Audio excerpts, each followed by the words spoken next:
as thousands of migrants from Central America try to reach the U.S. to seek asylum. Many others are already waiting for a chance to cross the border from Mexico. The first step of an unpredictable and often traumatic process. In a cold morning this month, Rogerio Baltazar and his family arrived in Ciudad Juárez, in northern Mexico, carrying only 2 old-school backpacks where they had put the few things that were now everything. They had some pieces of light clothing that would do little to keep them warm and certainly of more value, documents to prove who they said they were. They had left their tiny village in rural Guatemala 2 weeks earlier, risking it all in a perilous journey by bus, sometimes even on foot, and were clearly not prepared for the weather or almost everything else they found here. Rogerio, the 30-year-old leading the 4, was tired, longing for a shower, and a better coat, too. But that could wait. What really mattered was to keep going. One last time, cross the bridge over the Rio Grande, so close, and finally reach the United States. He planned to seek asylum there and with Cristina, his 20-year-old wife, and 2 sons, aged 4 and 2, have another chance in life. He did not know a word of English. In fact, he could barely read Spanish or the name of a single city in the country he was desperate to get to. But si Dios quiere, God willing, everything, miraculously, would work in their favor. It's a dream, he said, for my family, my sons. They had come a long way and nothing would stop them. Yet the 4 were not going anywhere. Things at the border were so uncertain that, every morning, the staff of Casa del Migrant, a Catholic church-run shelter in Juarez, searched the region's newspapers for reports about immigration. The most relevant were attached to a large mural in the always busy reception, next to posters explaining basic rights of asylum seekers which had been framed and permanently fixed on the wall. As the Baltazars traveled through Mexico, they were told to stop there for a rest in safety, a decent meal and information they could trust. Juarez, a dusty town opposite El Paso, in Texas, has become used and annoyed by the constant flow of people marching north. Quite often a source of trouble. Santa Fe Bridge has closed again. Read a headline from El Diario, a local daily, displayed in the shelter. Every day seemed to bring something new. For some time, the Trump administration, which is trying to respond to thousands of Central American migrants who are at the border with California, has claimed the system is overwhelmed and that officials are unable to process all requests. As a result, it has limited the number of asylum seekers being allowed in, turning many away. Some activists, however, dispute this, often saying it is a manufactured crisis. Having no smartphone or portable radio, Baltazar seemed lost. I don't know anything about Trump, he calmly said. What he thinks? Nothing. Barred from setting up camp next to the crossings, the migrants received a number by Red Cross workers indicating their place in the queue and told to wait. It was frustrating, said Baltazar, who carried his number 540 annotated by marker pen on his right forearm. Workers at Casa del Migrant said the process during the Obama years was incredibly slow at times, but that people were not systematically prevented from crossing. His next step, seeking asylum, was unlikely to be any easier. Like everyone else, he would have to prove fear of prosecution or torture, a procedure known as credible fear. Those unable to understand English depend on translators who, at many times, are not even there. Help then comes through phone speakers. Applicants, meanwhile, remain detained. Families are expected to be kept together until an answer is given, generally within 2 weeks. Between October 2016 and September 2017, 75% of the 710 screenings turned out positive. The claims deemed reasonable are then referred to immigration courts. In theory, the asylum seekers are released and allowed to temporarily live in the U.S., often wearing electronic ankles But people have been detained for longer, sometimes in harsh conditions, contributing to mental and physical health problems in many cases. The Trump administration wants individuals to wait for a decision in Mexico, and not in the U.S. What comes next is a years-long wait. By March 2018, people who were given asylum had waited, on average, more than 1,000 days, while there were 318,624 cases pending a decision. Some advocates say this is a system seemingly designed to make people give up.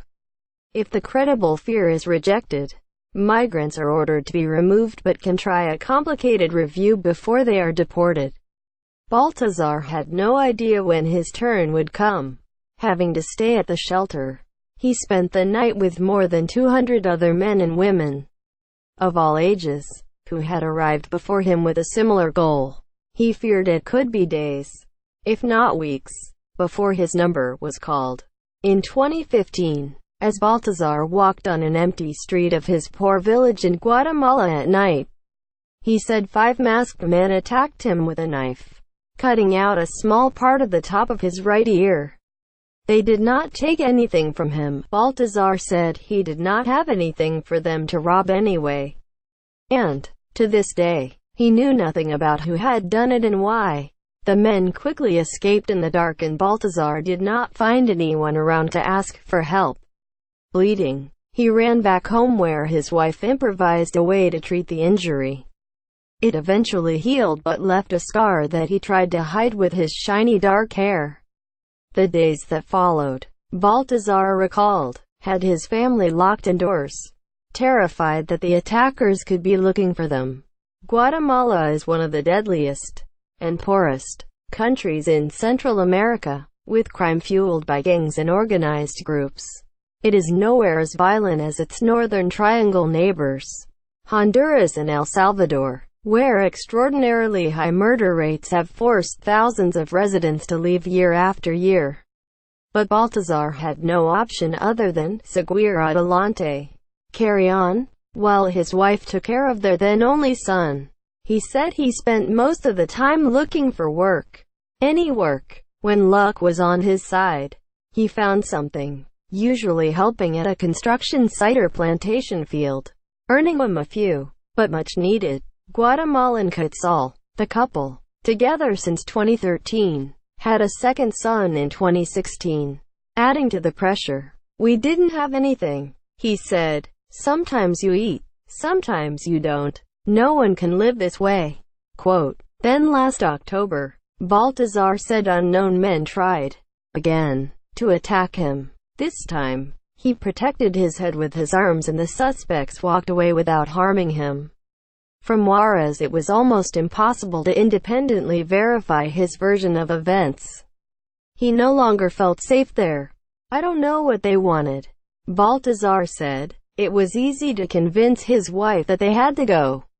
They'd have killed me if I had stayed back at the shelter. For their security, Baltazar and the others were not allowed to venture outside. Some 9 miles 15 kilometers from the Paso del Norte, or Santa Fe, bridge they planned to cross. Many knew someone, a relative, a neighbor, a friend of a friend, who had made it into the U.S. successfully. One way or another, what they heard back from America gave them some hope. At least, for Baltazar it was his brother, who had crossed years earlier to never return. He did not explain how or his current situation. In the few times they had spoken on the phone, Baltazar was encouraged to get his family to the border and seek asylum if anything ever happened to them. Baltazar was not sure how it all worked but talked with confidence that they would be taken in. Virtually a fait accompli. "They say there's work there. I want my boys to have something." Quote. President Trump says the system is being abused. Earlier this month, he ordered her to ban on asylum applications from those crossing the border illegally.